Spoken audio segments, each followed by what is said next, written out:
ಕಾಂಗ್ರೆಸ್ನ 5 ಗ್ಯಾರಂಟಿಗಳು. ಈ ಗ್ಯಾರಂಟಿಗಳಲ್ಲಿ ಈಗ ಗ್ಯಾರಂಟಿ ಯೋಜನೆನೇ ಶಕ್ತಿ ಕಳ್ಕೊಂಡಂತೆ ಕಾಣಿಸ್ತಾ ಇದೆ. ರಾಜ್ಯದಲ್ಲಿ ಕಾಂಗ್ರೆಸ್ ಪಕ್ಷದ ಶಕ್ತಿ ಕಳೆದುಕೊಂಡಿದೆ ಗ್ಯಾರಂಟಿ ಯೋಜನೆ. ಗ್ಯಾರಂಟಿಗಳನ್ನು ಜನತೆ ಮುಂದಿಟ್ಟು ಅಧಿಕಾರಕ್ಕೆ ಬಂದರು.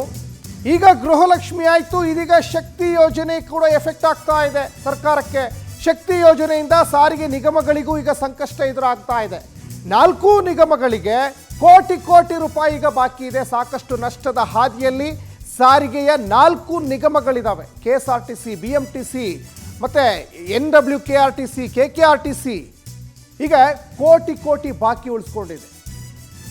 ರಾಜ್ಯದಲ್ಲಿ ಈಗ ಗ್ಯಾರಂಟಿ ಯೋಜನೆ ಸಾಕಷ್ಟು ನಷ್ಟದಲ್ಲಿದೆ ಅನ್ನೋದು ಕೂಡ ಗೊತ್ತಾಗ್ತಾ ಇದೆ. ಒಂದು ಕಡೆ ಈಗ ಗೃಹಲಕ್ಷ್ಮಿ ಯೋಜನೆಯ 2 ತಿಂಗಳ ಕಂತು ಈಗ ಫಲಾನುಭವಿಗಳ ಅಕೌಂಟಿಗೆ ಹೋಗಿಲ್ಲ ಅನ್ನುವಂಥದ್ದನ್ನ BJPಯವರು ಚಳಿಗಾಲದ ಅಧಿವೇಶನದಲ್ಲಿ ಬೆಳಗಾವಿಯಲ್ಲಿ ಗಟ್ಟಿ ಧ್ವನಿಯಲ್ಲಿ ಮಾತಾಡಿದರು. ಅದನ್ನು ಫೈನಲಿ ಆ ಖಾತೆಯನ್ನು ನಿಭಾಯಿಸುವಂತಹ ಸಚಿವೆ ಲಕ್ಷ್ಮೀ ಹೆಬ್ಬಾಳ್ಕರ್ ತಪ್ಪೊಪ್ಕೊಂಡ್ರು. ಹೌದು, 2 ತಿಂಗಳು ಹಾಕಿಲ್ಲ ಅನ್ನುವಂತಹ ತಪ್ಪೊಪ್ಕೊಂಡ್ರು. ಈಗ ಅದಾದ ಮೇಲೆ ಶಕ್ತಿ ಯೋಜನೆ.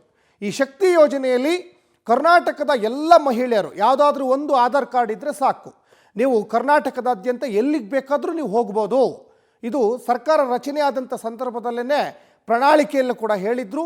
ಅತ್ತೆ ಮನೆಗೆ ಹೋಗ್ತೀರಾ ಫ್ರೀ, ಮಾವನ ಮನೆಗೆ ಹೋಗ್ತೀರಾ ಫ್ರೀ, ಎಲ್ಲಿಗೆ ಬೇಕಾದರೂ ನೀವು ಹೋಗಿ ಫ್ರೀ ಅಂತಲೇ ಹೇಳಿದರು. ಈಗ ಈ 4 ನಿಗಮಕ್ಕೆ ಸಂಬಂಧಪಟ್ಟಂತೆ ಸಾರಿಗೆ ಈಗ ಸಾಕಷ್ಟು ನಷ್ಟದಲ್ಲಿದೆ ಅನ್ನೋದು ಗೊತ್ತಾಗ್ತಾ ಇದೆ. ಈ ಬಗ್ಗೆ ಹೆಚ್ಚಿನ ಡೀಟೇಲ್ಸನ್ನು ನಮ್ಮ ಪೊಲಿಟಿಕಲ್ ಬ್ಯೂರೋ ಹೆಡ್ ರಾಘವೇಂದ್ರ ಹೆಚ್ಚಿನ ಡೀಟೇಲ್ಸನ್ನು ಕೊಡ್ತಾ ಹೋಗ್ತಾರೆ. ರಾಘವೇಂದ್ರ, 5 ಗ್ಯಾರಂಟಿಗಳನ್ನು ರಾಜ್ಯದ ಜನತೆ ಮುಂದಿಟ್ಟು ಶತಾಯಗತಾಯ ಗೆಲ್ಲಲೇಬೇಕು, ಅಧಿಕಾರಕ್ಕೆ ಬರಲೇಬೇಕು ಅಂತ ಅಧಿಕಾರಕ್ಕೆ ಬಂದಿರುವಂತಹ ಕಾಂಗ್ರೆಸ್ ಸರ್ಕಾರ ಈಗ ಗ್ಯಾರಂಟಿಗಳು ಸಾಕಷ್ಟು ಅಧೋಗತಿಗೆ ಹೋಗ್ತಾ ಇದೆಯಾ? ಒಂದು ಕಡೆ ಗೃಹಲಕ್ಷ್ಮಿ ಆಯಿತು, ಈಗ ಶಕ್ತಿ ಯೋಜನೆ ಕೂಡ ಸಾಕಷ್ಟು ನಷ್ಟದಲ್ಲಿದೆ ಅನ್ನೋದು ಕೂಡ ಗೊತ್ತಾಗ್ತಾ ಇದೆ. ಸಾರಿಗೆ ನಿಗಮಗಳಿಗೆ ನಷ್ಟ ಆಗ್ತಾ ಇದೆ. ಎಷ್ಟು ನಷ್ಟ ಆಗಿದೆ, ಏನಿದೆ ಹೆಚ್ಚಿನ ಡೀಟೇಲ್ಸ್? ಸಚಿನ್, ಪ್ರಮುಖವಾಗಿ ಕಾಂಗ್ರೆಸ್ ಅಧಿಕಾರಕ್ಕೆ ಬರಲು ಏನು ಕೆಲವು ಪಂಚ ಗ್ಯಾರಂಟಿಗಳನ್ನ ಜಾರಿ ಮಾಡ್ತು. ಆ ಪಂಚ ಗ್ಯಾರಂಟಿಗಳೇ ಇದೀಗ ಕಾಂಗ್ರೆಸ್ ಸರ್ಕಾರಕ್ಕೆ ಶಾಪವಾಗಿ ಪರಿಗಣಿಸ್ತಾ ಇರ್ತಕ್ಕಂಥದ್ದು. ನಿನ್ನೆ ಸದನದಲ್ಲಿ ದೊಡ್ಡ ಮಟ್ಟದಲ್ಲಿ ಸದ್ದು ಮಾಡಿದಂತಹ ಗೃಹಲಕ್ಷ್ಮಿ ಯೋಜನೆ ಏನಿದೆ, ಅದು 2 ತಿಂಗಳ ಹಣ ಬಾಕಿ ಇರ್ತಕ್ಕಂಥದ್ದು. ಅದನ್ನ ಸದನದಲ್ಲಿ ಸಚಿವರು ಉತ್ತರ ಕೊಡುವಾಗ ಎಲ್ಲವನ್ನೂ ಸಹ ನಾವು ಕೊಟ್ಟಿದ್ದೇವೆ ಅಂತ ಹೇಳ್ಬಿಟ್ಟು ಹೇಳಿಕೆಯನ್ನ ಕೊಡ್ತಾರೆ. ಆಗ ಬಿಜೆಪಿ ನಾಯಕರು ಸಹ ತಿರುಗಿ ಬಿದ್ದು ಸಾಕಷ್ಟು ಹೋರಾಟವನ್ನ ಮಾಡ್ತಾರೆ. ಕೊನೆಗೆ ಕ್ಷಮೆಯಾಚನೆಯನ್ನು ಸಹ ಸಚಿವರು ಮಾಡ್ತಾರೆ. ಅದಾದ ಬಳಿಕ ಬೆನ್ನಲ್ಲೇ ಈಗ ಮತ್ತೊಂದು ಯೋಜನೆಯ ಒಂದು ನಿಜಾಂಶ ಬಯಲಾಗಿರ್ತಕ್ಕಂಥದ್ದು. ಶಕ್ತಿ ಯೋಜನೆ ಏನಿದೆ ಅಂದ್ರೆ ಫ್ರೀ ಬಸ್ ಪಾಸ್, ಮಹಿಳೆಯರಿಗೋಸ್ಕರನೇ ಈ ಫ್ರೀ ಬಸ್ ಪಾಸ್ ಅನ್ನ ಜಾರಿಗೆ ತಂದಿತ್ತು. ಒಂದು ಆಧಾರ್ ಕಾರ್ಡ್ ಇದ್ದರೆ ಸಾಕು, ಎಲ್ಲಿ ಬೇಕಾದ್ರೂ ರಾಜ್ಯದಲ್ಲಿ ಪ್ರವಾಸವನ್ನ ಮಹಿಳೆಯರು ಮಾಡಬಹುದಾಯ್ತು. ಹೀಗಾಗಿ ಎಲ್ಲಾ ಬಸ್ಗಳು ಸಹ ಕಿಕ್ಕಿರಿದು ತುಂಬಿ ತುಳುಕ್ತಾ ಇದ್ವು. ಇಂತಹ ತುಳುಕ್ತಾ ಬಸ್ ಯೋಜನೆ ಏನಿದೆ, ಇದೀಗ ಸರ್ಕಾರಕ್ಕೆ ದೊಡ್ಡ ಮಟ್ಟದ ಹೊಡೆತವನ್ನ ಸಹ ನೀಡಿದೆ ಅಂತಲೂ ಸಹ ಹೇಳಲಾಗೈತೆ.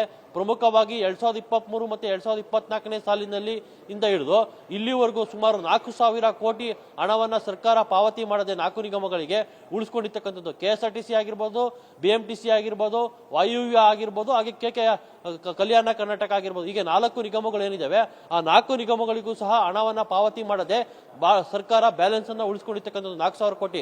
ಪ್ರಮುಖವಾಗಿ ನಾವು ಅಂಕಿಅಂಶಗಳನ್ನು ನೋಡೋದಾದ್ರೆ 2023-2024ರಲ್ಲಿ ಒಟ್ಟು 1,180 ಕೋಟಿ ಹಣವನ್ನ ಸರ್ಕಾರ ಉಳಿಸ್ಕೊಂಡಿರ್ತಕ್ಕಂಥದ್ದು.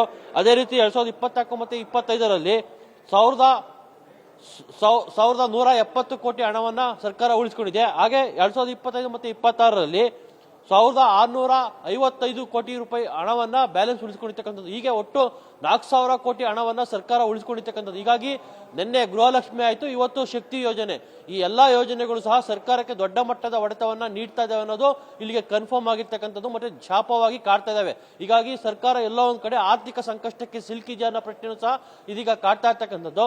ನಿನ್ನೆ ಪರಿಷತ್ನಲ್ಲಿ ಈ ಬಗ್ಗೆ ಪ್ರಶ್ನೆಯನ್ನ ಕೇಳಿದಂತಹ ಸಂದರ್ಭದಲ್ಲಿ ಅನ್ಸ್ಟಾರ್ಡ್ ಅಲ್ಲಿ ಉತ್ತರವನ್ನ ಸಚಿವರು ಕೊಟ್ಟಿರ್ತಕ್ಕಂಥದ್ದು. ಒಟ್ಟಿನ ಸರ್ಕಾರದಿಂದ 4,000 ಕೋಟಿ ಹಣ ನಿಗಮಗಳಿಗೆ ಸಂದಾಯ ಆಗಬೇಕು, ಇಲ್ಲಿವರೆಗೂ ಸಹ ಸಂದಾಯ ಆಗಿಲ್ಲ ಅನ್ನೋ ಉತ್ತರವನ್ನ ಸಚಿವರು ಕೊಟ್ಟಿದ್ದಾರೆ. ಸಚಿನ್, ರಾಘವೇಂದ್ರ, ತಮ್ಮೆಲ್ಲ ಡೀಟೇಲ್ಸ್ಗಾಗಿ